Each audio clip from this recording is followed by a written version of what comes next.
y hoy veremos la parte final del capítulo 14 de Génesis, de los versículos 17 al 24. La semana pasada vimos desde el 1 al 16, y hoy veremos esa parte final. En realidad es todo, el capítulo 14 es todo un texto, es toda una unidad, digamos, literaria, para ponerlo en esos términos. Y en ocasiones pasadas he estado, para acercarme al tema de hoy nada más, hemos estado viendo, digamos, parte de esta historia relativamente moderna, es el siglo XX, el siglo pasado. Nos hemos referido a perdón, no sé si estoy haciendo eco algo. Es mi teléfono, perdón.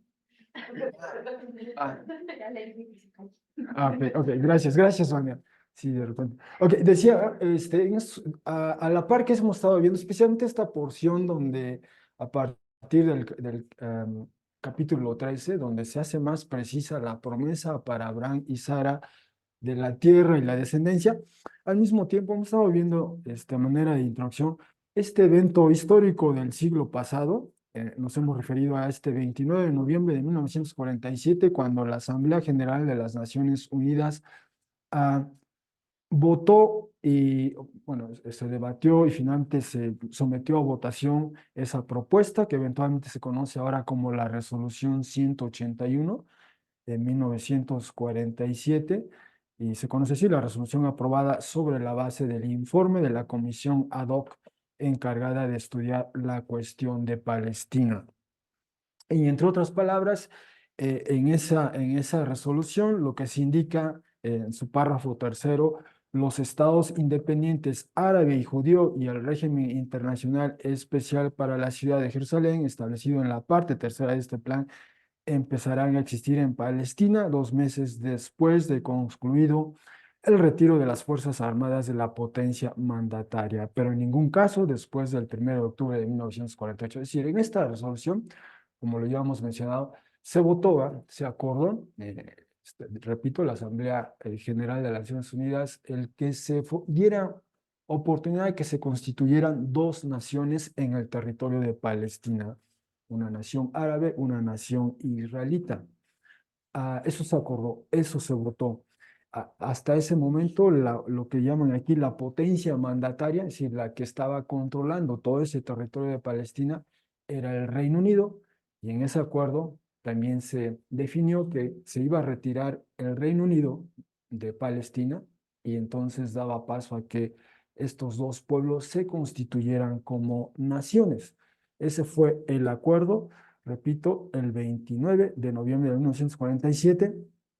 Pero en realidad lo que ocurre y además en ese acuerdo, también fueron los términos del acuerdo, qué territorio le iba a corresponder al Estado judío, al Estado israelita, y qué territorio le iba a corresponder a la población, digamos, local, árabe, palestina. Ese fue el acuerdo. Y entonces el 14 de mayo, o sea, el 13, se retira el Reino Unido, el 13 de mayo, digamos, de 1948, se retira el Reino Unido, la potencia mandataria, y el 14, Israel, bueno, una agencia israelita, declaran la constitución de la nación de Israel el 14 de mayo de 1948. Eso lo vimos en sesiones pasadas. Y el 15, unas horas después, las naciones vecinas de lo que sería el Estado de Israel deciden invadir a Israel, al recién nacido. Tenía unas horas de haber nacido, por ponerlo en esos términos, ese moderno Estado de Israel, y le invaden 5 ejércitos, el ejército de sus vecinos, ¿verdad? Líbano, Siria, Irak, incluso Jordania y Egipto, ¿verdad? Todos los vecinos simultáneamente invaden a ese naciente Estado de Israel. Repito, eso fue el 15 de mayo de 1948, y pasa el tiempo y extraordinariamente, de alguna manera, Israel logra contener e incluso vencer a cada una de esas naciones, ¿ya? Y entonces ya para el siguiente año, unos meses después, en 1949, Israel hizo acuerdos, no solo se llegó a una tregua primero, sino después a una suerte de armisticio, un acuerdo donde ya se deponen las armas y las partes en conflicto llegan a un acuerdo. Y lo hizo así con cada una de esas naciones, con Líbano, con Siria, con Jordania, con Egipto. Ah, y, por ejemplo, solo cito estas breves palabras de quién era entonces, quien fue el primer ministro israelita, ah, David Ben Gurión, que decía lo siguiente: no nos intoxiquemos con la victoria para muchas personas y no solo entre nosotros. Parece ser un milagro. Una nación pequeña de 700,000 personas, al inicio de la campaña eran solo 640,000, se enfrentó con 6 naciones que comprenden 30 millones de personas. Sin embargo, ninguno de nosotros sabe si la prueba del derramamiento de sangre ha concluido. Esas fueron palabras que dijo el 12 de enero de 1949 y posteriormente el 11 de agosto de 1949 el Consejo de Seguridad adopta esta resolución.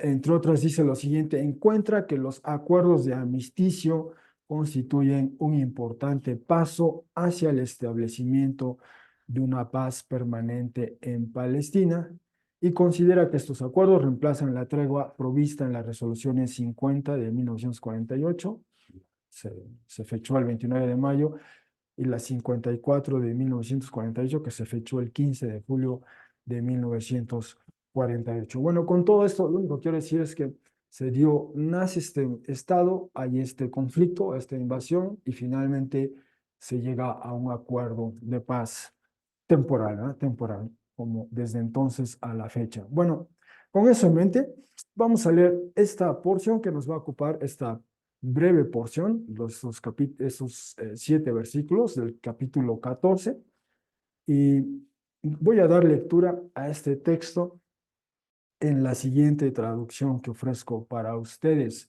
Génesis 14, 17.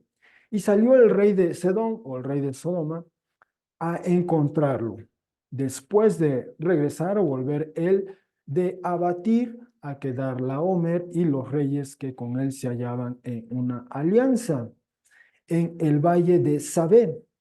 Él es el valle del rey. 14, 18. Y Malquisedec, rey de Salem, eh, sacó pan y vino, y él es sacerdote para el Elyon. Y lo bendijo y dijo: sea bendito Abraham por el Elyon, quien consigue, o que más bien quien crea cielos y tierra, y sea bendito el Elyon, quien entregó los adversarios tuyos en la mano tuya. Y dio a él una 10ª parte de todo. 14, 21. Y dijo el rey de Sodoma a Abraham: da a mí, o dame, las almas, así dice el texto, y el bien o propiedad toma para ti. Eh, Ahorita vuelvo a eso. 14, 22. Y dijo Abraham al rey de Sodoma: alzo la mano mía a Yahvé el Elyon, quien crea cielos y tierra. Si desde un hilo y hasta una lengüeta de sandalia, incluso si tomare de todo lo que para ti reclamas, entonces no dirás: yo hice que llegase a ser rico Abraham. Aparte de mí, solo lo que comieron los muchachos y la parte del botín de los hombres que fueron conmigo, Aner, Escol y Manre, a ellos les dejarán tomar la parte del botín de ellos. Bueno, hasta ahí la lectura de este texto. Y brevemente, especialmente para quienes nos visitan hoy o por vez primera, estamos viendo una porción de Génesis. Génesis, en esta primera mitad del año, eh, Dios mediante, estaremos viendo Génesis de la parte final del capítulo 11 hasta 25, toda esta narrativa en torno a Abraham y Sara. Y hemos comentado que el mundo que les tocó vivir a ellos es ese mundo que en los textos de historia hoy se conoce como el antiguo cercano oriente. Ese mundo es equivalente a lo que hoy día nosotros llamamos el Medio Oriente, que se constituye por la zona de hoy de Turquía. Bueno, nos decimos todavía en español Turquía, pero hace ya pronto un par de años el gobierno de Turquía ha pedido que se le nombre ahora Turquía, ¿no? Turquía, y a lo mejor aquí alguien después nos puede precisar más esto. Bueno, tenemos Turquía, el Líbano, Jordania, Israel, Egipto, y también tenemos Siria, Irak e incluso parte de Irán, y puede decirse también parte del territorio de Arabia Saudita. Bueno, esa región, lo que generalmente hoy llamamos Medio Oriente, en los textos de historia, se conoce como el antiguo cercano Oriente. Y repito, ese es el mundo en el que vivieron Abraham y Sara. Y hemos seguido a esta familia desde donde vivían ellos, en Ur, que sería hoy, se encuentra al sur de Irak. Ur, bueno, no sé si se alcanza a apreciar por acá. Aquí está la ciudad de Ur, ¿no? Desde ahí conocemos a esta familia. Algo le pasa a esta familia, digamos, el jefe de la familia decide emigrar y entre ellos va con su hijo Abraham y su otra hija, Sara, de hecho, era su hija, pero de distinta madre. Y Abraham y Sara después se casaron, o sea, se casaron los medios hermanos. Salen ellos y van hasta una ciudad que se llama Harran. No está aquí en mi mapa, pero más o menos está como por acá. Por esta zona está la ciudad de Harran. Y después de ahí sale Abraham y Sara, ¿va? Y ellos se van a la zona del Levante, a esta zona, ¿no? Esta es la zona del Levante, el territorio de Canaán, lo que es hoy Líbano, el territorio de Palestina, o sea, Israel, entre otros. Y ahí es donde los hemos estado siguiendo a esta pareja, a esta familia. Y en particular, el capítulo 14 nos permite, ¿va? Es como una ventana que se abre o una cortina que se recorre y nos permite asomar al mundo que le tocó vivir a Abraham y Sara. ¿Va? ¿Cómo era ese mundo? ¿Cómo era esa realidad? Ese es su entorno. Y entre otras, estamos hablando de la inicios del segundo milenio antes de Cristo, año 1900, vamos a ponerlo así, 1900 antes de Cristo aproximadamente. Ese es el tiempo en que transcurren estos eventos que estamos leyendo aquí en Génesis. En Génesis 14 especialmente nos permite ver esto. Lo vimos la semana pasada, este grupo de naciones o de pueblos, más bien grupo de pueblos, reyes con sus pueblos o clanes o tribus, con sus líderes, hacen alianzas, lo que llamamos la Alianza del Este. Y vimos entre ellos cuatro en particular, una persona que se llamó Kedorlaomer, y él era rey o provenía de esa región de Elam. Hoy es parte eso de Irán, por ejemplo, desde Irán, ¿no? Desde Irán. Elam. Y después nos menciona a alguien que se llama Amrafel, y él proviene de la zona de Shinar, dice, y en Génesis 10:10 nos dice que Shinar cubre la región de Babilonia, es decir, la ciudad misma de Babilonia y otros lugares allí donde está ese círculo. Entonces, él provenía de Babilonia, lo que hoy sería Irak, por ejemplo. Nos habla de alguien que se llama Aryok, que él proviene de una región que se llama El Azar, y más o menos se ubica esa zona ahí.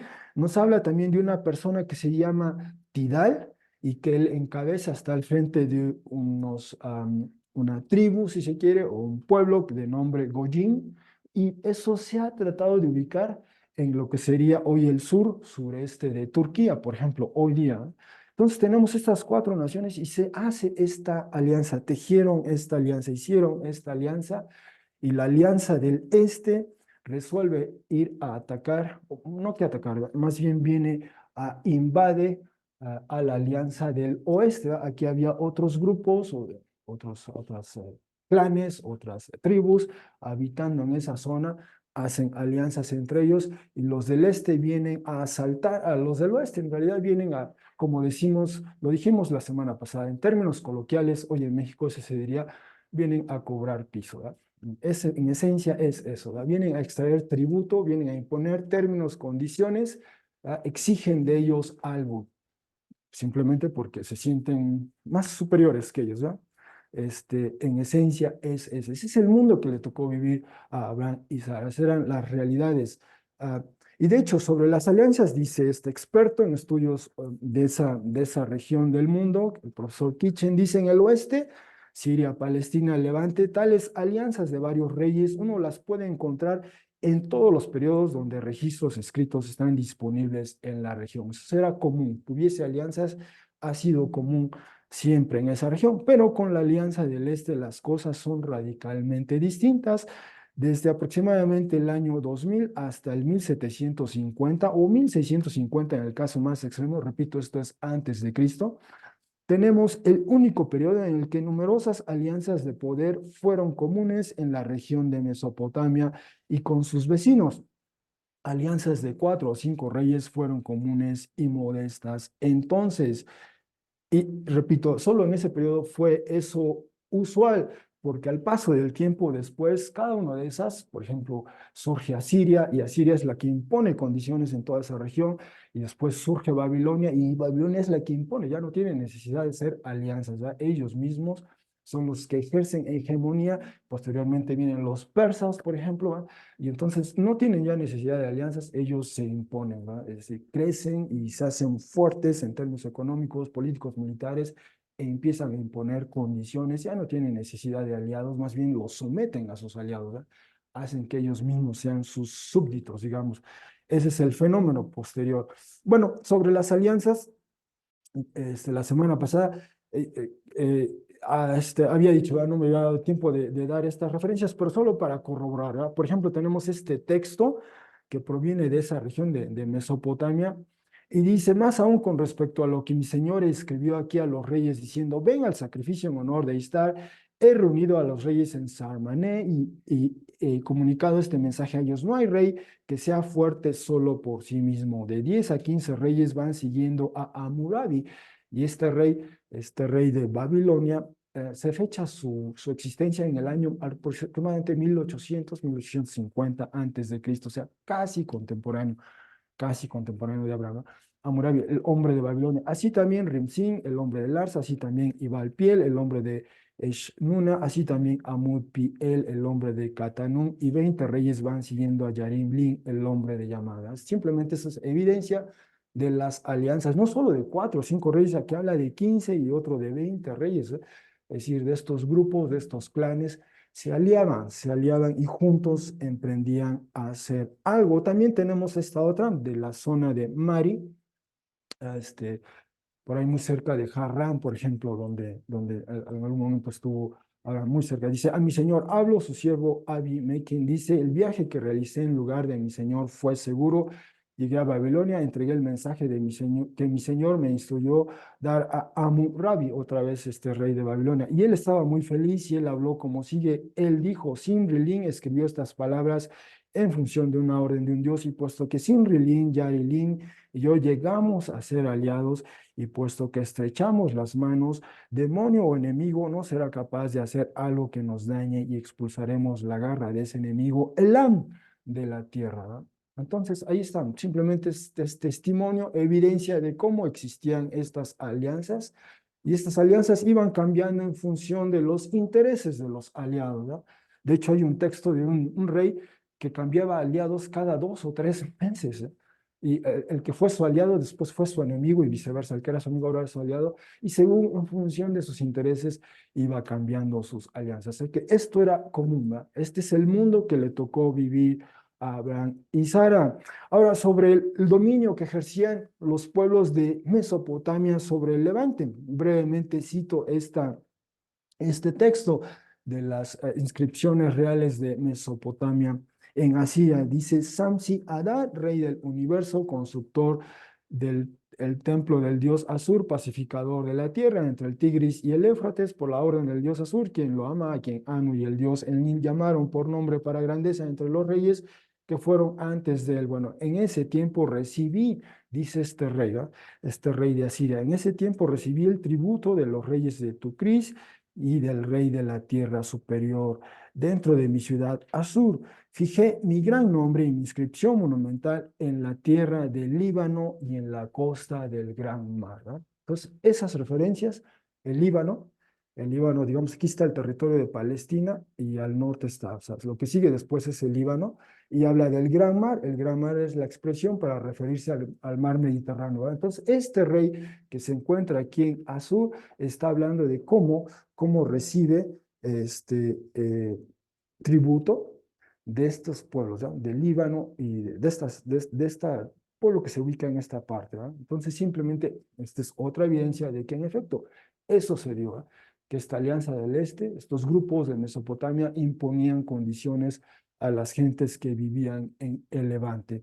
Bueno, ese fue el mundo en que le tocó vivir a Abraham y Sara. Esa era la realidad geopolítica, si se quiere decir en esos términos. Y entonces estos líderes de esas tribus o clanes se desplazan hacia del este, hacia el oeste, de la zona de Mesopotamia, hacia la zona del Levante, y vienen y se enfrentan. Eso es lo que vimos la semana pasada. Esta alianza de 4 reyes contra estos 5, y el texto mismo nos decía en Génesis 3, Génesis 14, 3, 14, 4, que por 12 años fueron sometidos, ¿verdad? Ya no aguantaban pagar más tributo, diríamos en términos coloquiales, ya no podían más pagar piso, entonces se rebelan. Ese fenómeno lo hemos visto recientemente hace unas semanas aquí en México, en el Estado de México, por ejemplo, ya no puede más la gente dar piso, pagar piso y se rebelan y pasa algo, ¿ah? Y entonces viene la alianza a someter a esos que se rebelan, ¿no? Y devastan en toda la región. Eso es lo que leímos la semana pasada.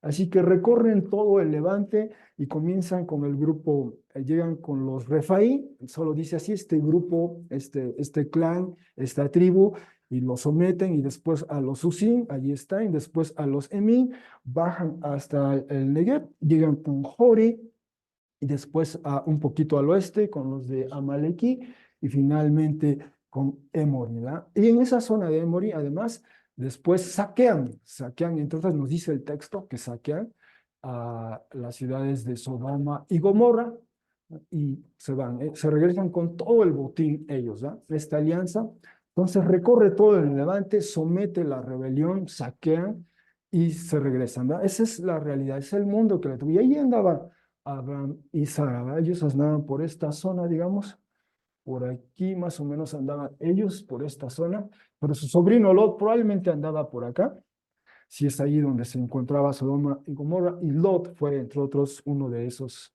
que fue aprendido, tomado como rey. Se lo llevan a él, sus bienes, sus posesiones. Eso fue lo que vimos la semana pasada. Pero no solo vimos eso, sino también cómo Abraham, llega un fugitivo, dice así el texto en hebreo, alguien que vivió esos eventos y huye de ello y se lo cuenta a Abraham, da un testimonio de primera mano y le pone al tanto de todo lo que ocurre y le dice que su sobrino ha sido tomado como rey, ¿no? Se lo llevaron a él. Y entonces decíamos, el texto no lo dice, ¿verdad? Pero probablemente Abraham se plantea, indaga, consulta al Señor. O sea, veíamos desde el capítulo 12, 13, especialmente el 13, ¿verdad? Abraham construye altares, invoca el nombre del Señor, está conociendo a Yahvé, el Señor, ¿verdad? Empieza a discernir cuáles son sus planes, su manera de obrar, de proceder.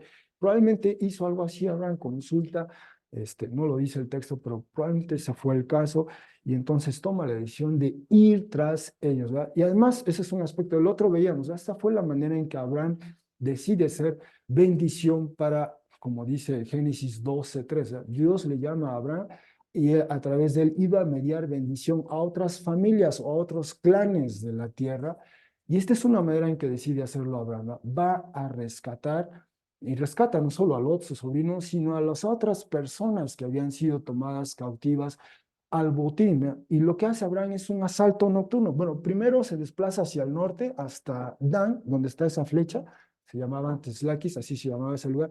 Ahí hasta allá, los va persiguiendo, o sea, los va siguiendo y los va rastreando, y entonces ya una vez que presumiblemente los tiene cerca, los ubica, con las personas que les acompañan, decide hacer un asalto nocturno, ¿verdad? Asaltan el campamento donde están descansando estos reyes y sus ejércitos, ¿verdad? Relajados, que está celebrando, el botín, los toma por sorpresa, los toma desprevenidos, y eso no era novedad. Esos ataques nocturnos, hay registros de estos ataques nocturnos en varios textos, incluso en el texto bíblico, cuando, si se acuerda, alguien conoce la historia de Gedeón, también Gedeón con un grupo pequeño, de hecho él tuvo que reducir su grupo y con aproximadamente 300 personas también hizo un asalto nocturno a otros, ¿verdad? Y fue victorioso, pero aquí está esta evidencia, por ejemplo, dice, para mi señor, hablo su siervo Yamsún, dice, la ciudad y las tropas de mi señor están bien. En el día que Abún él llegó, durante esa misma noche, las tropas fueron a Cajá y al llegar tomaron la ciudad de Cajá y capturaron Capilla, ¿no? Un asalto nocturno, ¿no? O sea, era muy común esta estrategia, asaltar al campamento o al adversario cuando estaba descansando y era un asalto sorpresa. Bueno, eso es lo que hace Abraham, e incluso los persigue hasta Damasco, ¿verdad? Sorprendentemente, Abraham y los suyos tienen éxito y recupera Abraham a las personas, recupera a su sobrino a Lot e incluso los bienes, ¿verdad? Hasta ahí vimos la semana pasada. Ya nos ubicamos, este es el mundo que le tocó vivir a Abraham y en ese mundo Abraham tuvo que interactuar, tuvo que hacer algo, tuvo que ser bendición para otros, ¿no? Habiendo dicho eso, ya pasó ese momento de la pelea y entonces el texto de Génesis 14, estos textos que vamos a ver, 14 y 17, tenemos este encuentro entre Abraham y el rey de Sodoma, que se llamaba Vera. Vera, eso nos dice Génesis 14, 1, 2. Ahí está el nombre del rey de Sodoma, Vera. Ahí este encuentro, si quiero ponerlo en otros términos, entre vencedor y vencido. El rey de Sodoma fue vencido, él tuvo que huir. Y en cambio Abraham confrontó a Kedorlaomer y su alianza y les arrebata su botín, ¿no? Hace que huyan, ellos huyen, esos reyes, y Abraham recupera ese botín, esas personas, esa propiedad, eh, lo que ellos les correspondía. Y en ese encuentro dice lo siguiente, salió el rey de Sedón a encontrarlo, a conocerlo. Y repito, en Génesis 14:2 nos dice que el nombre del rey de Sedón o de Sodoma era Vera, ¿sí? Entonces Vera sale al encuentro de Abraham. Y aquí viene este paréntesis, esta digresión. ¿Cuándo se da ese encuentro? Dice, después de regresar o volver él, es decir, Abraham, de abatir a Kedorlaomer y los reyes que con él se hallaban en alianza. Y de estos nombres, decíamos que en Génesis 14 encontramos nombres de varias personas, de grupos étnicos o de clanes o familias y de lugares que solo se mencionan en Génesis 14. No vuelven a aparecer en el resto del texto bíblico, ¿verdad? Y uno de ellos es este nombre, Vera, por ejemplo, Kedorlaomer. Esos nombres solo figuran ahí en Génesis 14 y jamás vuelven a aparecer en el texto bíblico. E incluso el que vamos a ver en un instante más. Así que eh, regresa pues Abraham y Sedón le sale al encuentro. ¿Y dónde se da ese encuentro? En el valle de Sabem. Y también ha sido difícil para los expertos, especialmente los arqueólogos, ubicar con precisión ese lugar y que después nos da información el autor, dice, él es el Valle del Rey. Y esa expresión, Valle del Rey, vuelve a ocurrir en el texto bíblico en 2 de Samuel 18:18, allí donde se hace una suerte de memorial para Absalón. Absalón fue uno de los hijos del rey David.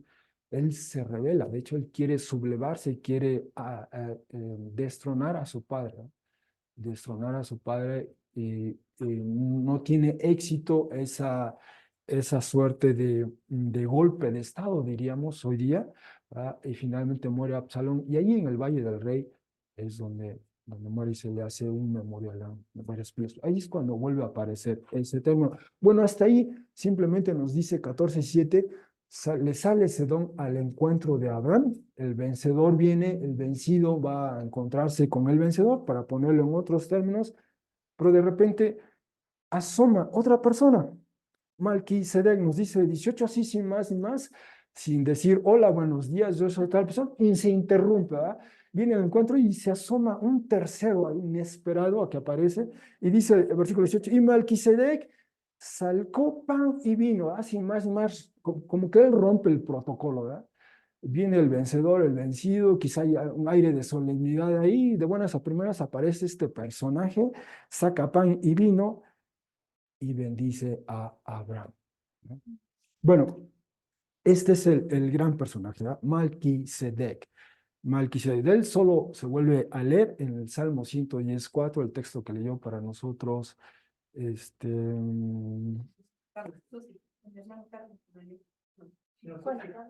Sí, sí, sí, sí.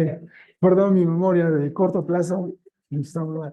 Sí, sí, sí. O sea, ella leyó para nosotros Salmo 110 y el Salmo 104 menciona otra vez Malquisedec. Es la única otra ocasión que se menciona en el Antiguo Testamento. Y después en el Nuevo Testamento, el texto que leyó para nosotros nuestro hermano Carlos vuelve a figurar, solo en la epístola a los Hebreos, en el Nuevo Testamento, vuelve a figurar ese nombre de Melquisedec. Ahí ya traducido Melquisedec. Bueno, este Melquisedec se aparece y bendice a Abraham y usa esta expresión el Eyón, ¿no? El Eyón, así es en hebreo, el Eyón, quien crea cielos y tierra, y además no solo bendice a Abraham con este nombre, a través o por medio del Eyón, sino también bendice al mismo el Eyón, quien entregó los adversarios tuyos en la mano mía. Y entonces Abraham corresponde a esta suerte de, vamos a usar ese término, esta suerte de banquete, ¿va? O sea, el rey saca, este rey sacerdote saca pan o alimento y vino, y hay una suerte de convivio, eh, y entonces Abraham corresponde con ello dándole una décima parte de todo. Bueno, lo primero que quiero destacar de este encuentro inesperado, que nos toma por sorpresa, porque Abraham iba, o el rey de Sodoma quiere encontrarse con Abraham y le interrumpe, si me permiten decirlo así, esta persona se mete y, y, y entonces ocurre esto. ¿Ah? Bueno, esto que ocurre, en principio hay que decir, no es novedad, no es novedad. En el antiguo cercano oriente, en ese mundo que le tocó vivir a Abraham, después de una campaña militar, aunque aquí eso de campaña militar más bien fue estos reyes venían a saquear otros pueblos, ¿verdad? Abraham hace lo inverso, hace lo opuesto, más que saquear, él recupera esos bienes, eso que fue saqueado, ¿verdad? Él lo recupera. Y entonces, pero al final de un evento de esta naturaleza, siempre había una suerte de conclusión litúrgica, ¿verdad? El vencedor iba ante el templo de su deidad y ofrecía un tributo, ofrecía algo del botín, de su despojo y un tributo. Eso era común, eso era ordinario, eso era la práctica, el protocolo en el antiguo cercano oriente. Y en un sentido esto es lo que está ocurriendo en Génesis 14. En Génesis 14 concluye este episodio con ese momento litúrgico. Por ejemplo, en Egipto, aquí se alcanza a ver esta imagen.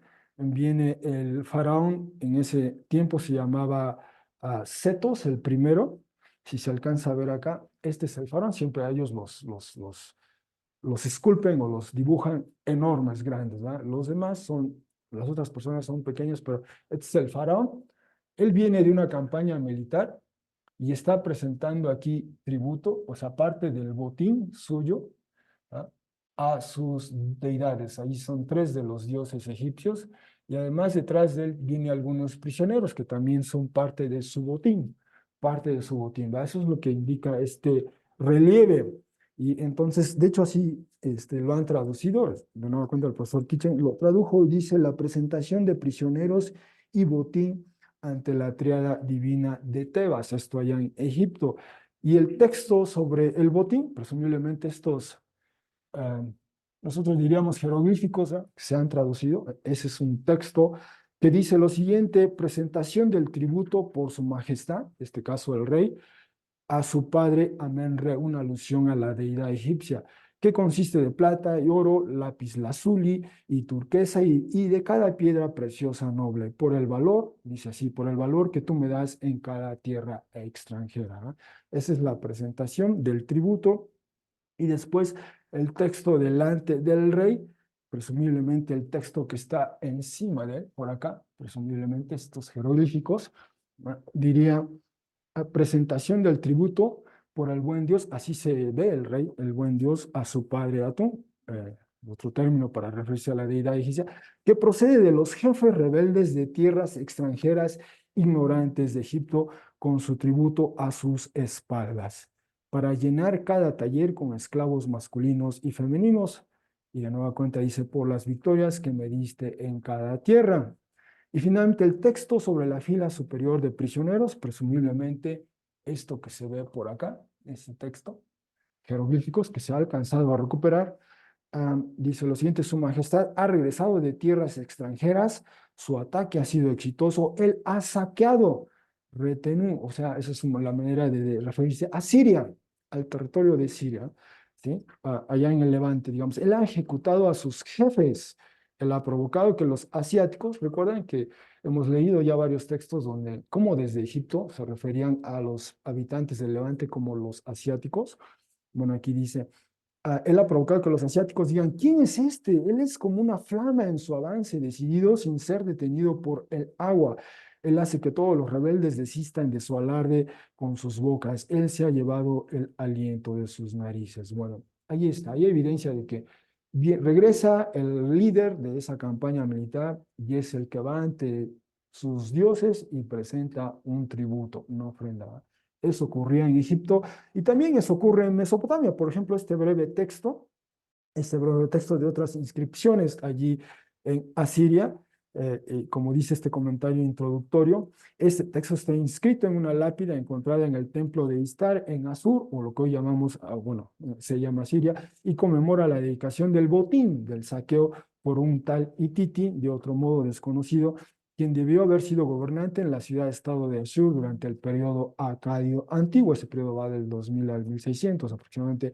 Y el texto dice así en estas 8 líneas muy breves, dice, Ititi, el gobernante hijo de Inilaba, dedicó este objeto del botín de saqueo de Gasur, o sea, saquearon este lugar de nombre Gasur, y dedica ese botín a la diosa Istar, ¿verdad? O sea en Egipto, sea en Mesopotamia, sea incluso en el Levante, esta era la práctica, ¿verdad? Regresar de la campaña militar, habiendo sido exitoso, entonces se va ante la deidad y se presenta un botín, se presenta una suerte de tributo a la deidad, aparte del botín, ¿verdad? Y en un sentido, eso es lo que se ve en esta escena que estamos viendo, ¿verdad?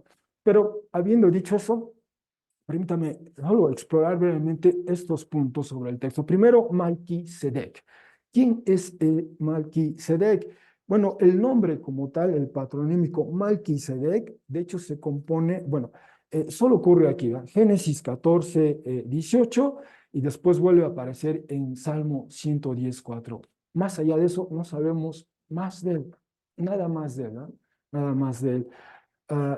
En parte por eso Hebreos dice, sin padre, sin madre, sin genealogía, y se refiere a eso, porque en Hebreos 7, debo precisar, está haciendo el contraste entre el sacerdocio según la vía de Leví, la descendencia de Leví, y tenemos este sacerdocio según el orden de Melquisedec.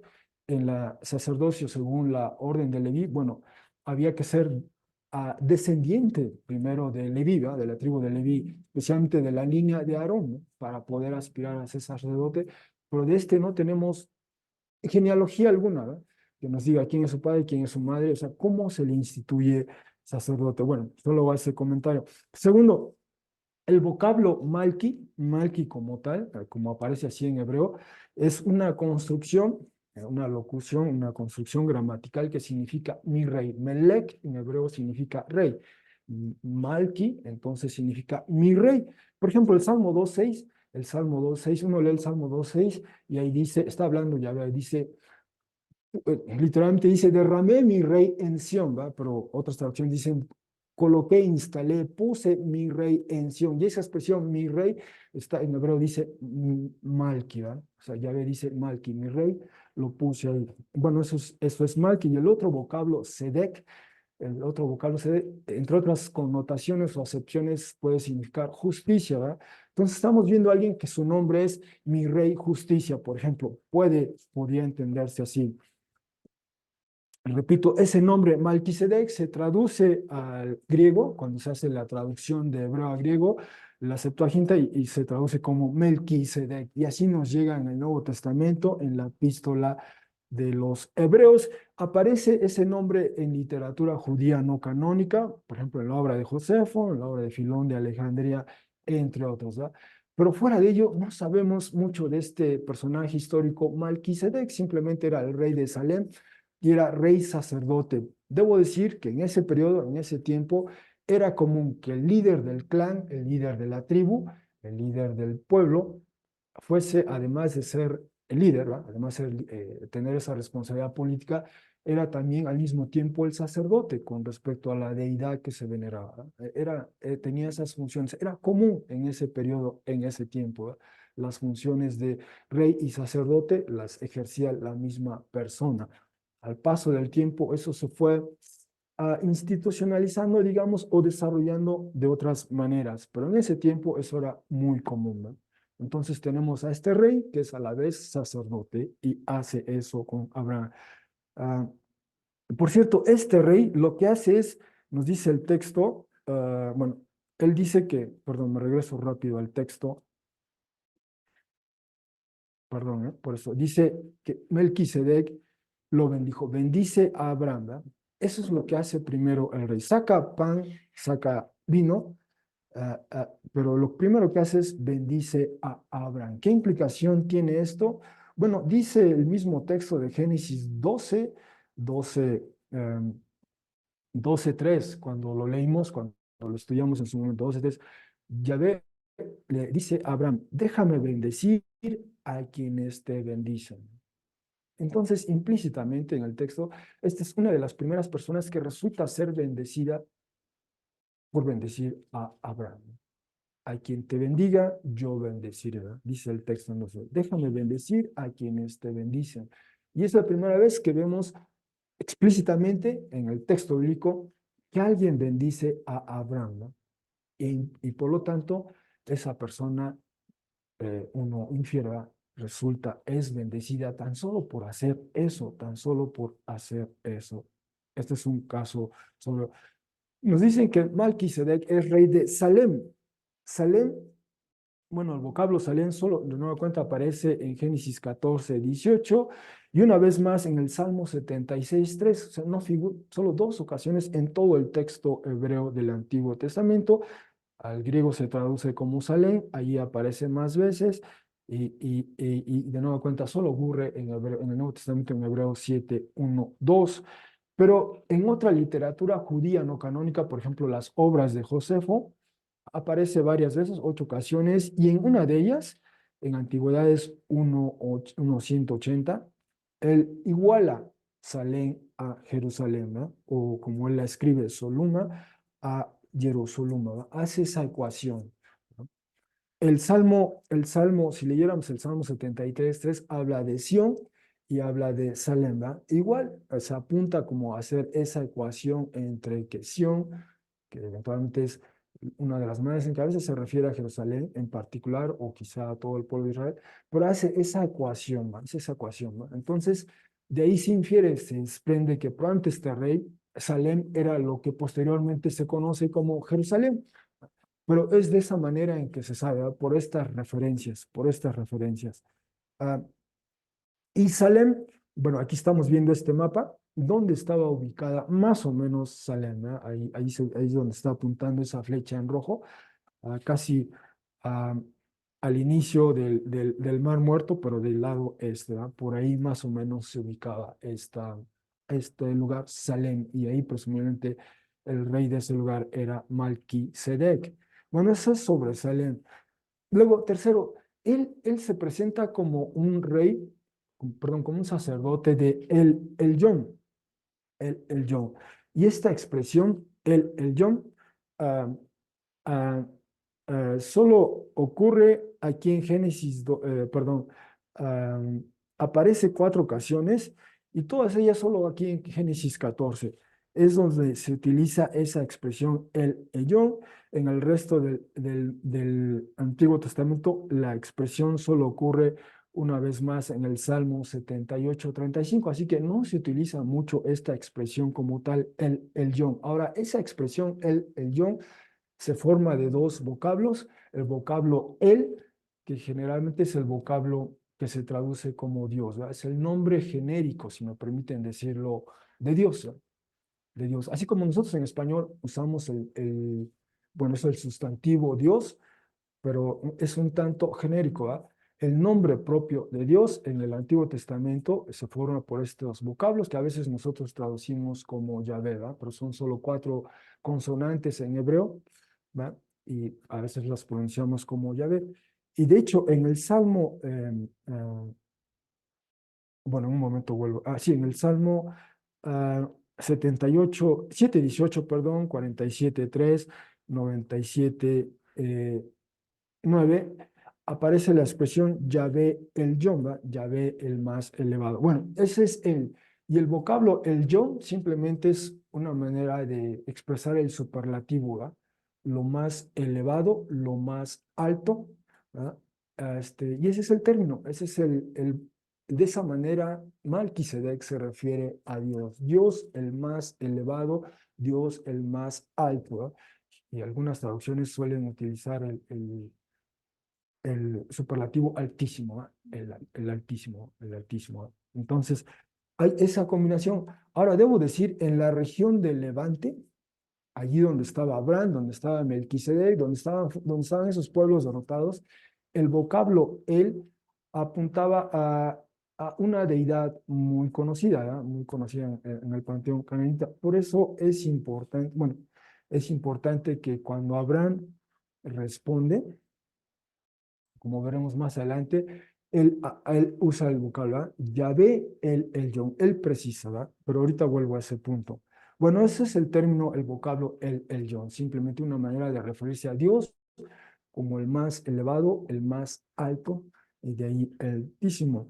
Luego, el texto también, este pasaje que acabamos de ver, nos dice que Abraham responde a ese recibimiento por parte de Melquisedec, saca pan, saca vino, presumiblemente come, además de que Melquisedec bendice a Abraham, y Abraham corresponde dando una décima parte. El vocablo que se utiliza allí es el vocablo maaser, y por primera vez aparece ahí, y ese vocablo, que significa eso, la décima parte, o diezmo, o eventualmente diezmo como ofrenda, solo aparece aquí en Génesis, pero después en el resto del Antiguo Testamento ocurre 31 veces, y ahí están todas las referencias, y ese vocablo maaser con el verbo, digamos, azar, que quiere decir extraer un décimo, tomar una décima, que también figura 10 veces, dan pie a lo que después en el Antiguo Testamento se conoce como diezmo, el diezmo. Otra manera de traducir 14:20 ahí es Abraham da el diezmo a Melquisedec, ¿verdad? Yo abogaría, porque más bien da la décima parte, ¿verdad? Y ya después el diezmo como tal adquiere esa connotación en el resto del Pentateuco, y el diezmo queda prescrito para los hijos de Israel, como dice Levítico, ¿verdad? Se trata de dar a Yahvé de lo que nos daba, y dan esa décima parte. Y ese diezmo, entre otros, se canaliza o se da a los hijos de Leví. En el Nuevo Testamento, ese vocablo maaser, que se traduce como diezmo, aparece como décatos, ¿verdad? Y una de sus excepciones es también el diezmo o la décima parte. Ocurre 4 veces, y todas ellas en el texto de Hebreos, nada más, porque está hablando de el contraste entre Melquisedec y el sacerdocio de Leví, o según la orden de Leví, ¿verdad? Y hay otro verbo, el apodecato, que también significa dar la décima parte, y ocurre 4 veces. Bueno, permítame este breve comentario, ¿verdad? Allá que apareció el vocablo diezmo o décima parte, hay que decir que en tiempos del Nuevo Testamento, en los tiempos de Jesús y posteriormente de los apóstoles, los judíos contemporáneos de Jesús, ellos practicaban el diezmo, ¿verdad? Porque así estaba prescrito en la ley, ¿verdad? Había que practicar el diezmo, pero ni Jesús ni los apóstoles después impulsan el diezmo. Por ejemplo, en el concilio de Jerusalén, Hechos 15, cuando escribe esta carta, este concilio que se da en Jerusalén, y dan algunas indicaciones, especialmente para los creyentes no judíos, los que creen en Jesús y no son judíos de raza, les indican varias cosas a observar, pero en ninguna de ellas les piden, y por cierto, tienen que observar el diezmo, ¿ah? Y Pablo tampoco, Pablo jamás se refiere al diezmo, nunca usa Pablo el término, el diezmo, pero en cambio, lo que sí promueve el Nuevo Testamento, solo para cerrar este paréntesis, usa mucho la expresión diaconía, es decir, una manera de expresar, de comunicar, de transmitir, de llevar a cabo nuestro servicio a los demás, que es diaconía, eso es diaconía, servir a los demás. Una manera de hacer eso es con nuestros recursos financieros, entre otros, ¿verdad? O sea, también con nuestro tiempo, también con otras cosas, pero con nuestros recursos financieros, ¿verdad? Y por ejemplo, quizá recordemos ese texto de Lucas 8. Lucas 8 nos dice que con Jesús iban sus discípulos, que llamó apóstoles, y también con él iban mujeres, y nos menciona ahí varias mujeres, y nos dice que algunas de ellas proveían con sus recursos financieros para Jesús y su movimiento, ¿verdad? Y usa el término diaconía. Esa es la manera también de servir, ¿verdad? Con esos recursos financieros. O en el resto del Nuevo Testamento, por ejemplo, Pablo en particular, además del término diaconía, usa el vocablo koinonía, comunión. ¿Cómo se da la comunión entre nosotros, los hermanos? Y Pablo, entre otras, vislumbra un aspecto financiero. Por ejemplo, para la proclamación del Evangelio, para la plantación de una iglesia, para el sueldo salario de quien proclama el Evangelio o planta una iglesia, para la atención de una necesidad puntual o particular. Esa es una manera de expresar coinonía o comunión con otros hermanos y por lo tanto una manera de expresar diaconía o servicio a los demás. Así que, especialmente en el Nuevo Testamento, Pablo, en vez de exigir el diezmo a las congregaciones, lo que hace es plantea generalmente un proyecto, ¿verdad? O una necesidad, y entonces invita a los hermanos a participar, a tener coinonía y de una o de otra manera, en la medida de sus posibilidades, contribuir a esa necesidad, ¿verdad? Esa es la tónica del Nuevo Testamento, ¿verdad? En el Nuevo Testamento no encontramos este énfasis del diezmo. ¿Tienes que dar el 10%? No, no.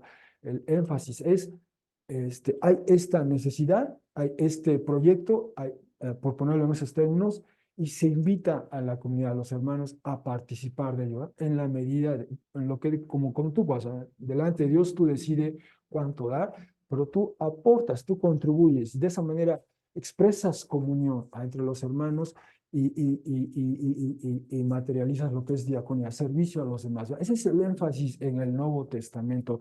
Bueno, solo cierro ese paréntesis, ¿verdad? Porque aparece este término por primera vez en el Antiguo Testamento, hacer diezmo, la décima parte. Abraham da la décima parte de ese botín a Malquisedec, ¿no? Malquisedec, pero eso es, cierro ese paréntesis. Entonces tuvo ese encuentro Abraham con Malquisedec, este rey del que poco sabemos, solo esa referencia ahí, y después en el Salmo 110 no más. Ah, pero después se retoma este encuentro, ¿verdad? El encuentro original que se iba a dar entre Abraham y Vera, entre vencedor y vencido. Así que vamos al 14:21. Ahora sí, ya que concluyó este protocolo, digamos, litúrgico, ya que concluye eso, el rey de Sodom finalmente habla, ¿no? Puede hablar y le dice a Abraham, lo primero que le dice es, da a mí las almas y el bien o propiedad toma para ti, así de una manera cortante y seca, ¿eh?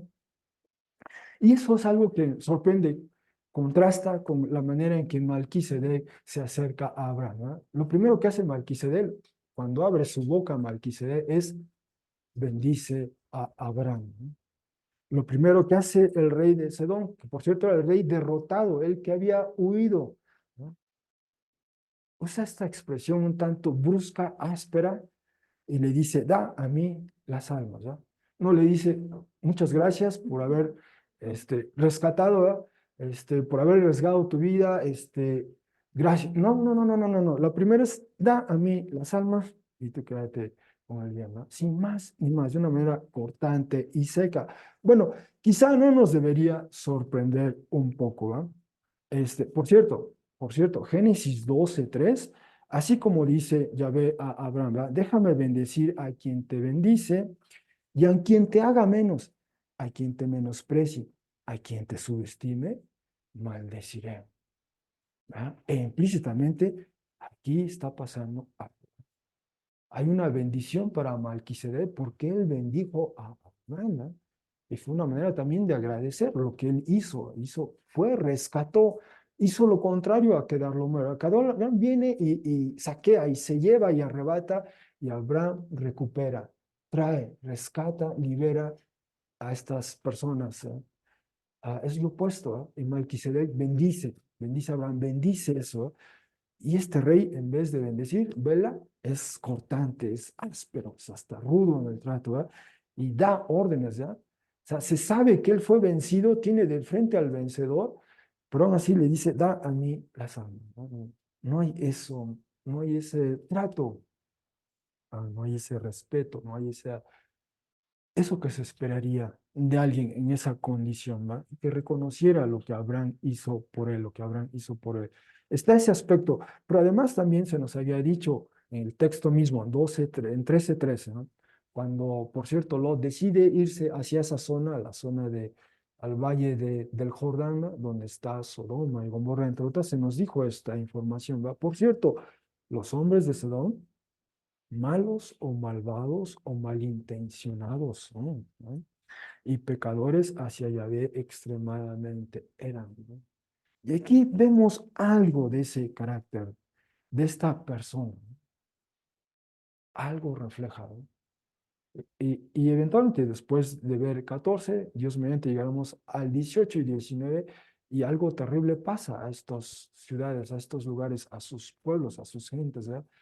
Sufren el juicio de Dios, experimentan el juicio de Dios y es devastador el juicio de Dios, ¿no? Pero el rey este era el líder de ellos y con estos destellos de su personalidad empezamos a ver cómo era este pueblo, estas gentes, ¿no? Que por cierto fueron saqueadas, nos dijo 14, ¿no? El 14 ya indica algo, ¿no? Sodoma y Gomorra en particular, no menciona a las otras ciudades, habla de estas dos que fueron saqueadas, ¿no? Y esto indica algo de que ahí donde hay maldad, donde hay mala intención, empieza a haber estos signos, estos anuncios, estas advertencias del juicio de Dios, ¿verdad? Ocurre este evento y son saqueadas, devastadas las ciudades, ¿verdad? Vemos cómo se porta el rey y en Génesis 19 veremos que son del todo devastadas, ¿verdad? Justamente por eso. El mal, la maldad, el ir en contra del delante de Yahvé Dios, de una o de otra manera, como haya sido, ¿no? Hay algo en estas naciones, en estos pueblos también, ¿no? Y la historia o los eventos apuntan e indican a algo también, ¿no? Debemos también leer, aprender a leer lo que pasa alrededor, también puede indicar, anunciar, anticipar, advertir de que hay algo ahí que el Señor está viendo y eventualmente vendrá su juicio. Bueno, este es un aspecto de él, de este rey. Exige, reclama para él algo, ¿no? Ah, ¿Y cómo responde Abraham? Dice 14:22, dijo Abraham al rey de Serón, alzo la mano mía. Literalmente así dice el texto en hebreo. Quizá en sus traducciones diga que juro, ¿verdad? Pero literalmente en hebreo dice, alzo la mano mía a Yahvé el Yom, ¿verdad? Si había duda de quién era el Yom, aquí Abraham precisa, puntualiza, ¿verdad? Es el término que usó Malquisedec, el Yom, quizá un tanto genérico, Dios el Altísimo, y aquí Abraham está diciendo, coloca el nombre propio de Dios, Yahvé, ¿ah? Yahvé el Yom, Yahvé el Altísimo, Yahvé el más elevado. ¿Ah? Alzo la mano a Yahvé, el Yom, quien crea cielos y tierra, es el creador. ¿Mm?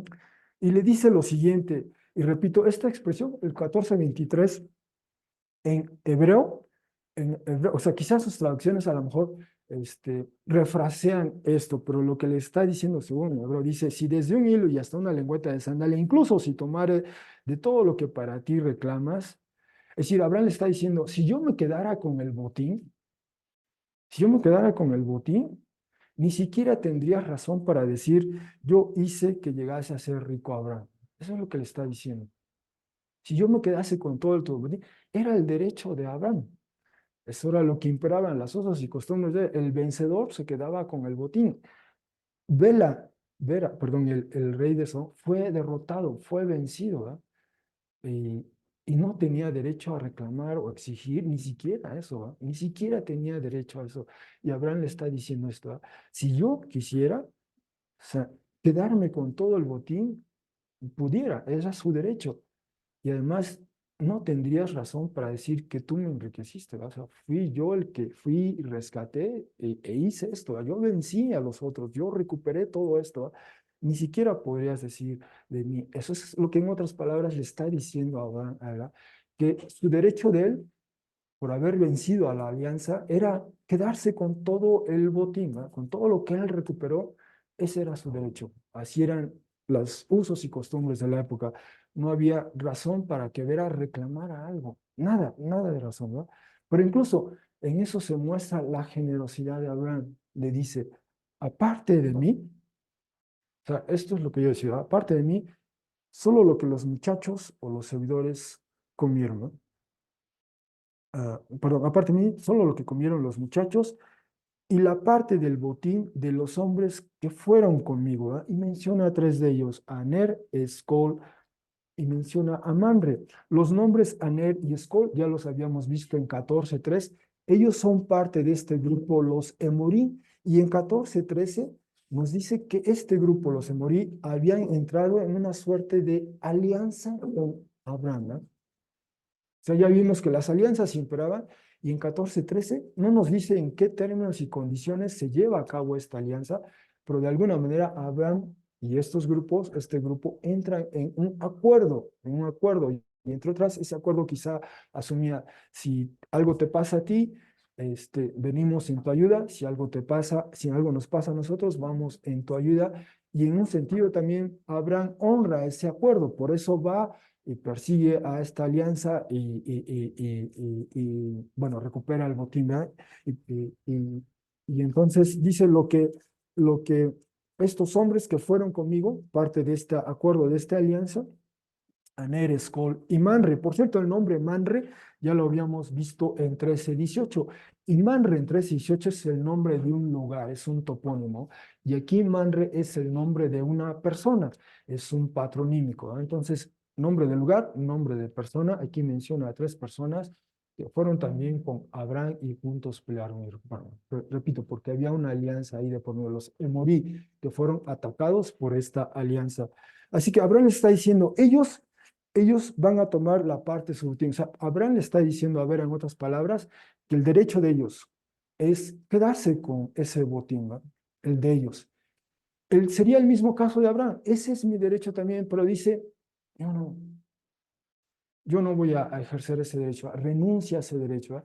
Sabemos que Abraham, a pesar de que Vera no le da las gracias, ¿no? Ni las gracias le da, ¿no? Abraham va más allá, y como diría el Evangelio, ¿no? Pone la otra mejilla y cede, ¿no?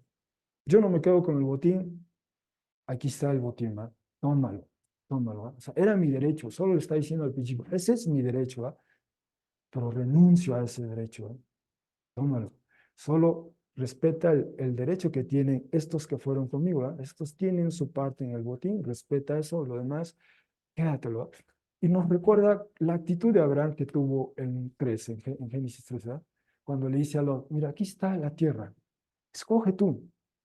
Aquí, ve a lo largo, a lo ancho, a la izquierda. Si tú decides irte a la izquierda, yo voy a la derecha. Si tú dices, coges a la derecha, yo voy a la izquierda.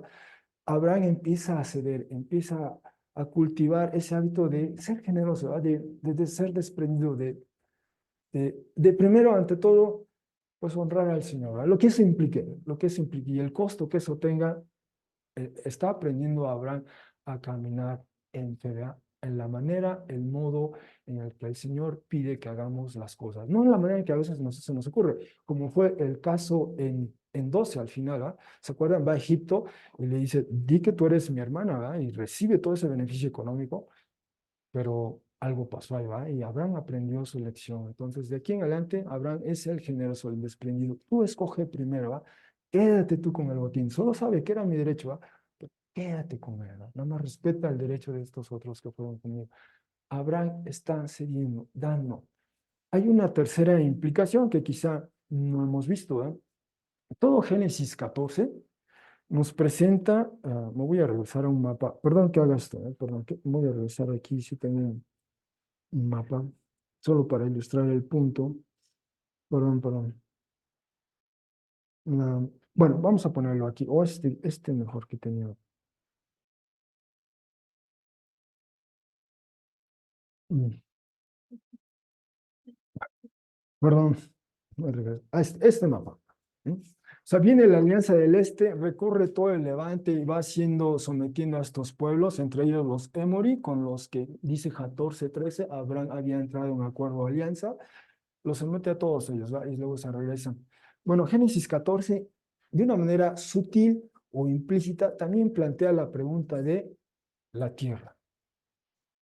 Abraham, en Génesis 13, Dios le había dicho, desde el 2, ve, recorre la tierra. Y luego en 13 le dice, esta es la tierra que te voy a dar. Y delimita la tierra, al norte, al sur, al este, hacia el mar. Y entonces Abraham ve toda esa tierra, ¿va? Pero Génesis 14 nos plantea este desafío. La tierra está ocupada, la tierra está habitada. Y no solo eso, esta tierra es foco de atracción de otros, ¿verdad? Que vienen y la explotan, la extraen algo de ella y se lo llevan, ¿verdad? Y entonces la pregunta para Abraham es, ¿y cómo el Señor me va a dar esta tierra? Esa es la promesa, esa es la promesa. Así como en Génesis 13 se precisó la promesa de la descendencia, ¿verdad? Aunque Abraham sabía en ese momento que Sara era estéril. Y la pregunta es, ¿cómo le va a hacer el Señor para que tengamos descendencia en esta situación que parece imposible, ¿verdad? Imposible en este momento, ¿verdad?